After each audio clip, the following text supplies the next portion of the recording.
Jangan lupa like, comment, and subscribe channel YouTube TVRI Bengkulu dan nyalakan lonceng notifikasinya.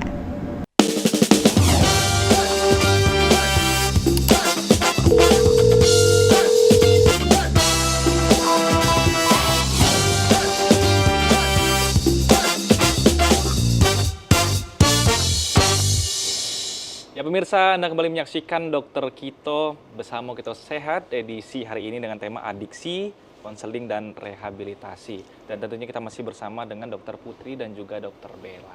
Terakhir kita membahas tadi masalah tahapan dokter ya, gimana seseorang itu bisa sampai ke tahapan adiksi terhadap sesuatu. Silakan dokter. Ya, sedikit ya sebelum nanti Dokter Bella jelaskan lebih lanjut ya. Oke. Di awalnya itu coba-coba dokter. Ya, awalnya tadi eksperimental, coba-coba karena mungkin nongkrong atau bersosialisasi dengan orang-orang yang dekat dengan misalnya judi online atau game online, akhirnya kan kita pasti lihat ya, terpapar. Karena sering terpapar, akhirnya kita pasti muncul rasa penasaran, ingin tahu apa sih yang dilakukan oleh orang tersebut, apa sih zat yang dia konsumsi, apa sih yang dia minum, kok bisa mereka sesudah konsumsi barang tersebut rasanya lebih semangat, lebih ceria, ya kan? Akhirnya muncul rasa ingin untuk mencoba hal tersebut. Boleh di slide sebelumnya. Ini sering viral sebelumnya, awalnya coba-coba kok enak gitu ya dokter. Iya. Keterusan dokter ya. Karena padahal dia nggak tahu ada otak di bagian otak di otak kita itu yang memberikan respon atau mengingat peristiwa tersebut. Jadi kita pengen lagi gitu. Tidak semua senang-senang itu baik sebenarnya dokter ya. Benar, memang kita harus bisa memilih circle, lingkungan yang kita dekati. Terus kalau kata orang dulu narkoba jangan coba-coba, berarti memang jangan dideketin orang-orang yang berpotensi untuk mengajak kita untuk mencoba zat terlarang. Dan sekarang sebenarnya mungkin kalau narkoba kurang ya, lebih sering itu tadi sosial media, game online yang dekat dengan kita dan mudah, murah, terus kita juga dekat, maksudnya gampang di ujung jari aja. Itu tanpa sadar kita sudah masuk ke dalam tahap kecanduan atau adiksi, karena kita kalau nggak main game rasanya ada yang kurang, kalau nggak scrolling TikTok atau enggak main judi online rasanya kok lemes, lesu. Nah, hati-hati karena itu sudah masuk ke tahap ketergantungan karena ada tanda gejala fisik dan mental. Iya ya. Sekarang saja kalau misalnya sinyal hilang atau misalkan listrik padam kan dok, kayak orang nggak tahu mau ngapain itu ya dok. Iya, kayak mati gaya. Mati gaya ya dok. Iya, padahal kalau dulu ya banyak sekali yang bisa kita lakukan walaupun tanpa gadget pun ya. Artinya karena referensi kesenangan tadi udah sebenarnya di tahapan yang lewati batas artinya dok. Iya, sudah masuk ke dalam adiksi ya. Oke, kita bahas tentang ini tadi ya, tahapan. Nah, sebelumnya nih. Oke, yang pertama eksperimental, kemudian ada pemakaian sosial. Jadi penggunaan bersama. Teman-temannya bilang, coba dulu. Tapi saya nggak punya uang buat beli. Nggak apa-apa, coba yang saya aja. Nah, ini penggunaan bersama secara sosial. Jadi dia dapatkan secara gratis, secara mudah. Nanti masuk lagi lanjut pemakaian situasional.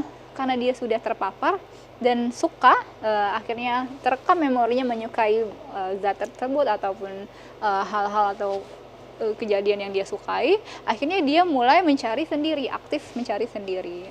Masuk mulai ke habituasi atau kebiasaan, sudah mulai ini perubahan perilaku dan perubahan sosial, dan masuklah ke tahap selanjutnya atau yang terakhir yaitu ketergantungan, sakau kalau nggak dapat, kejang kalau nggak minum atau konsumsi zat terlarang, matanya merah, nggak semangat, akhirnya sekolahnya terganggu, pekerjaannya terganggu ya. Ini udah parah ya dokter ya kalau kalau ini sudah masuk ke dalam ketergantungan. Jadi prosesnya dari coba-coba, pemakaian sosial, pemakaian situasional, habituasi atau kebiasaan, dan akhirnya ke ketergantungan. Nah, ini kita ngomongin tentang konseling. Konseling itu bagaimana upaya seseorang atau konselor yang ini sudah terlatih ya, biasanya dari pihak BNN kalau misalnya dia tentang narkoba, yang memberikan konsultasi terhadap orang atau konseli yang berusaha untuk mengeluarkan dirinya dari ketergantungan tersebut. Jadi jangan lupa ini harus aktif, berarti dua-duanya konselor dan konselinya. konselingnya minta bantuan dan konselornya memberikan bantuan. Ya, jadi konseling ini kegiatan pemecahan permasalahan. Jadi kalau misalnya kita konsul sama orang, masalahnya bertambah banyak, itu bukan konseling ya. Konseling itu artinya memecahkan masalah, bukan menambah masalah. Ya, tahapannya ya itulah pertemuan dengan antara konselor dan konselor. Kemudian nanti kita gali permasalahannya apa sih sebenarnya. Oh, ketergantungan terhadap ini itu. Terus kita akan memberikan support secara mental kepada orang-orang tersebut dan kita akan coba cari sama-sama jalan keluarnya kayak gimana. Ini tidak harus sudah sampai di tahapan yang akhir tadi, dokter? Ya, benar sekali. Tahapan baru awal-awal coba juga tapi sudah punya kesadaran ya, untuk benar. mengobati, tidak ada salahnya langsung berkonsultasi. Betul sekali. Kalau misalnya kita sudah rasa-rasa bahkan ada yang menawari saja dan kita tahu itu bukan sesuatu hal yang baik, kita sudah boleh konsul. Untuk bagaimana sih caranya saya bisa menghindari circle tersebut, bagaimana sih cara saya lupa terhadap zat yang sering ditodori oleh teman-teman saya, begitu. Atau misalkan dia punya rasa penasaran yang lebih nih dokter, tapi belum pernah menggunakan, boleh nggak dokter berkonsultasi? Boleh, nanti konselornya akan memberikan saran bagaimana cara mengalihkan pikiran kita dari hal-hal tersebut, dari hal-hal yang negatif. Jadi pintu gerbang awal gitu dokter? Benar sekali, sehingga nanti akan ada rencana tindakannya mau ngapain nih sesudah ini. Kalau sudah adiksi mau direhabilitasi, berarti kan selanjutnya ya itu ya, jadi nanti akan ada konselornya akan mendengarkan, terus akan memberikan pertanyaan-pertanyaan terbuka kepada pasiennya, lalu afirmasi berupa dukungan positif, dan kemudian merangkum apa yang dikonsulkan oleh konseli tadi, kemudian memberikan rencana apa yang akan selanjutnya dilakukan oleh si konseli dalam rangka menghindari adiksi atau pulih dari adiksi. Nah, ini untuk penanganan penyalahgunaan narkobanya akan dijelaskan lebih lanjut oleh Dr. Bella. Oke, Dr. Bella, silakan Dr. Bella. Oke, tadi udah sangat panjang ya ceritanya sampai ke tahapan seseorang itu bisa ke tahap kecanduan atau ke tahap penyalahgunaan nantinya yang udah sampai ke akhir-akhir. Nah, untuk penanganannya sendiri itu kita harus dari tahap pertama dulu ya. Biasanya kalau misalnya pasien-pasien yang memang sudah datang dengan dia itu keadaan yang tadi ya sakau yang di keadaan terakhir, atau memang dia juga sudah mengalami kemerosotan, artinya yang tadinya dia biasa aja terus jadi pasiennya itu sekarang menarik diri, udah nggak mau lagi berkomunikasi sama sekitarnya, terus dia juga minder, biasanya orang-orang yang kayak gitu yang awalnya dia itu sebenarnya nggak kayak gitu, itu udah. Dan yang biasanya yang menyadari itu adalah orang-orang di sekitar gitu ya, yang lebih tahu dan beradaptasi sama mereka. Nah, kalau memang sudah ada pasien yang kayak gitu, itu akan kita masuk ke pemeriksaan terlebih dahulu. Ditanyalah di sana apakah ada riwayat yang tadi ya. Jadi macam-macamnya itu nggak mesti harus pemakaian obat. Kecanduan game online, judi online, dan juga seksual itu juga bisa masuk ke pertanyaan di pemeriksaan. Selanjutnya nanti ada proses detoksifikasi, lalu juga stabilisasi, pengelolaan aktivitas, dan di akhir kita akan melakukan yang namanya tahapan rehabilitasi.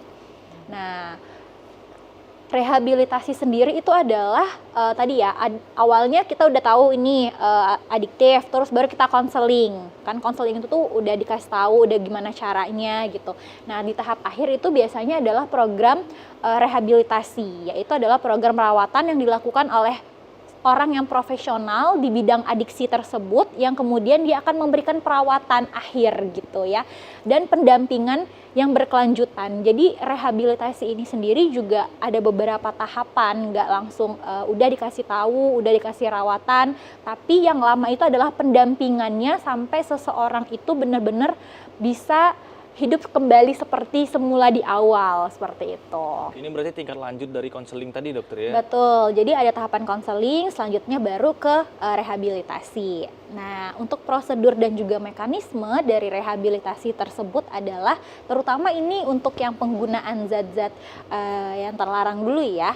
Jadi ada tahapan medisnya, itu namanya detoksifikasi ya. Biasanya pada tahap ini dokternya itu dia akan memeriksa pecandunya itu secara keseluruhan, yang tadi dari pemeriksaan fisiknya, dari mental pasiennya, terus bagaimana pasien ini memberikan suatu keputusan apakah seseorang ini dia perlu diobati dengan obat-obat tertentu. Jadi memang pada tahap pengobatan atau detoksifikasi sendiri itu pasiennya nggak langsung tiba-tiba serp berhenti gitu obatnya, tapi seorang dokter biasanya spesialis kejiwaan ya, itu dia akan memberikan yang namanya detoksifikasi, biasanya mengurangi dosis obat terlebih dahulu. Nah, selama dia mengurangi dosis obat tertentu itu sambil dilihat apakah gejala yang timbulnya bagaimana. Makanya rehabilitasi ini sangat penting untuk ada pendampingan seperti itu.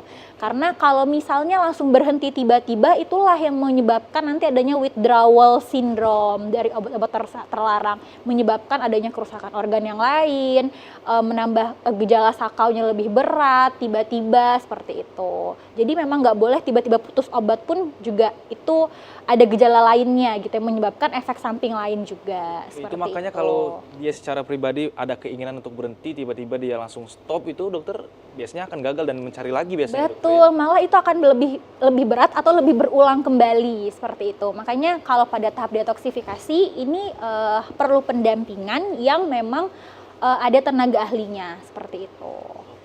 Dan itu biasanya bagian medis ya, karena pengobatannya itu harus dilihat per dosisnya seperti itu dari obat-obatan, atau ada tambahan obat terhadap ketergantungan pasien itu sendiri seperti itu. Nah, terus baru kita juga ada tahap yang non medisnya. Biasanya kalau dari non medis sendiri itu kegiatan pemulihan ya, pemulihannya itu kayak tadi salah satunya adalah tetap diberi konseling. Jadi tadi konseling awal, selanjutnya baru diberikan tahap konseling. Bisa dari kelompok yang memang sama-sama lagi rehabilitasi atau bimbingan secara keagamaan dan spiritual seperti itu. Jadi biasanya kalau non medis ini lebih banyak dukungan-dukungan dari orang-orang sekitar, terus juga diperkuat dari ilmu spiritualnya, terus juga keagamaannya, seperti dari psikologinya yang lebih dikuatkan gitu ya. Nah, dan ini tuh memang tahapan-tahapan rehabilitasi ini biasanya tuh berjalannya tuh bersamaan juga, sambil medis dan juga yang non medisnya seperti itu. Dan ada yang tahapan lanjut atau aftercare ya. Jadi pada di aftercare itu pecandunya itu diberikan tahapan dikasih kembalikan hobi dan minatnya gitu. Jadi atau kita kasih seseorang itu untuk cari tahu nih hobinya apa sebenarnya gitu. Jadi untuk mengisi aktivitas sehari-hari supaya tidak kembali ke tahapan yang kecanduan lagi, atau misalnya biasanya kan orang-orang yang udah pernah gitu ya, itu kan akan mencari lagi ada kekosongan sendiri, ada kekosongan sedikit atau ada kekosongan waktu kayak ngapain ya gitu. Mesti berpikirnya akan yang lain-lain. Nah, tapi kalau misalnya dia sudah punya hobi memang yang dia sukai, misalnya kayak kalau lagi kosong membaca atau misalnya mancing gitu ya, juga bisa ya menghabiskan waktu gitu. Itu bisa untuk aktivitas sehari-hari. Mencari kesenangan di hal-hal yang positif. Betul. Atau memang nanti yang pada aftercare ini dipersiapkan juga untuk bisa kembali bekerja. Jadi yang misal dulu dia pernah bekerja atau putus bekerjanya karena lagi sakit ya, atau lagi sekolah, itu juga bisa. Jadi tetap dalam pengawasan rehabilitasinya gitu. Tapi tahap-tahapan ini perlu pendampingan khusus gitu. Oke dokter, semakin menarik dokter, kita harus jeda terlebih dahulu. Silakan dokter dulu, duduk dulu dokter Bella. Pemirsa jangan kemana-mana, semakin menarik pembahasan kita di Dokter Kito. Jangan kemana-mana, tetap di Dokter Kito, bersama kita sehat.